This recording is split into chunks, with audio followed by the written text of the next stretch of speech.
Hello, everyone. It is the middle of the week, and we are making our way through. Even though it's a hot one here and just about everywhere in the United States, it is warm and it is very hot here in Lincoln. Whew, we've been over 100 the last couple of days, and I think we're still going to be over 100 tomorrow. I'm not going to complain because I don't have to shovel it. I just get to endure it, and it is hot. And even though I love summertime, I'll admit this is a little warm, but I'll definitely take it over the alternative. I hope you're having a great week. I wanted to share just a thought with you from a very famous story in the Bible and making my way through the book of Daniel. And it's just a fascinating book, one of my favorite books in all the Bible. And this week, looking at Daniel chapter 6. One of the most famous stories is the story of Daniel and the lion's den. The story of Daniel, who has survived living in Babylon, and then when Babylon fell to the Persian Empire, the Medo-Persian Empire, Daniel survived that change of leadership and became a very trusted leader in the new regime, in the Persian Empire. And the more you rise in life, sometimes the more enemies you have. And Daniel definitely has some enemies. And it's interesting that they try to find a way to bring him down. And it's funny, they say in verse 5, "We shall not find any charge against this Daniel unless we find it against him concerning the law of his God." They recognized that Daniel was so faithful, that he was so honest, that they were never going to find him fudging the books or cheating someone. The only way we're going to get him is if we can catch him in the law of his God and his following of God.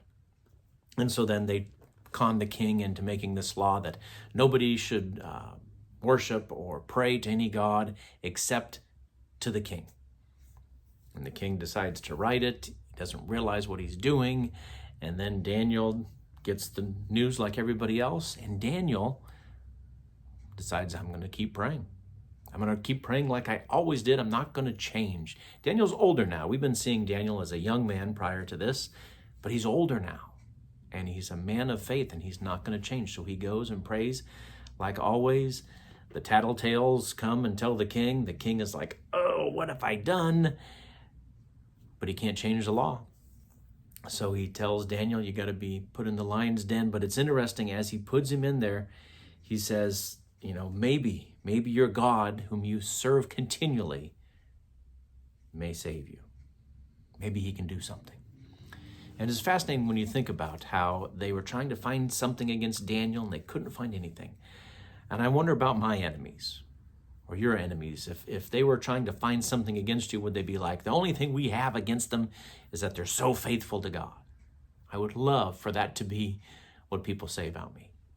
But the king throws Daniel in the lion's den, and then he spends a sleepless night wondering what's happening. I imagine Daniel might have had a sleepless night too, but maybe for way different reasons. The king was worried. He was fretting about a good, trusted friend and counselor being killed at his own decree. But I don't think Daniel was, maybe he slept peacefully that night, but maybe he stayed awake because here he is in this lion's den. Only we call it Daniel in the lion's den, but I don't know if that was the most amazing part of it for Daniel. See, when the king comes in the morning, he says, Daniel, are you okay? Did your God take care of you? And Daniel replies in verse 21, O king, live forever. My God sent his angel and shut the lions' mouths so that they have not hurt me. So we don't know if the angel was manifested so that Daniel could see him, or if Daniel just realized that there was some power here that was keeping their lions' mouths shut. But if the angel was there, how amazing would that have been? Or even if he couldn't see him, was Daniel talking to him like, hey, I know something's going on here because I'm still alive and the lions are not eating me. So whoever is doing something, thank you. Or did he just talk to him all night? It's fascinating to think of what it was like for Daniel there in the angel's den, or in the den with the angel. I think that was way more exciting than some lions whose mouths were shut. And of course, those lions' mouths didn't stay shut because Daniel is brought up out of the pit, and those who were the plotters, the schemers, the conspirators, they're tossed in, and these weren't half-dead lions or sick lions. They came to life, and they do what lions do, and they ate those guys. It's an amazing miracle in the Old Testament showing how God takes care of his people. Sometimes he does it through miraculous ways. Sometimes he does it behind the scenes. But it's a very powerful story of reminding us about choosing to be faithful to God, and then He will watch over you. He will take care of you. Hope that inspired you today, and I hope you have a great rest of your week. Enjoy this summer. It's here hot and heavy this week, so enjoy it while you can. Stay inside, stay cool as much as you can. If you have to be outside, drink tons of water. Hope you'll join us for worship this coming Saturday, and we'll have Bible study time at 9:30. Our worship time is at 11, and today, or this coming Saturday, we're going to be finishing our story in Acts, which is amazing because last week we did Acts 28, but we're going to keep talking about Acts this week. So I hope you'll come and enjoy. I can't wait to share with you all.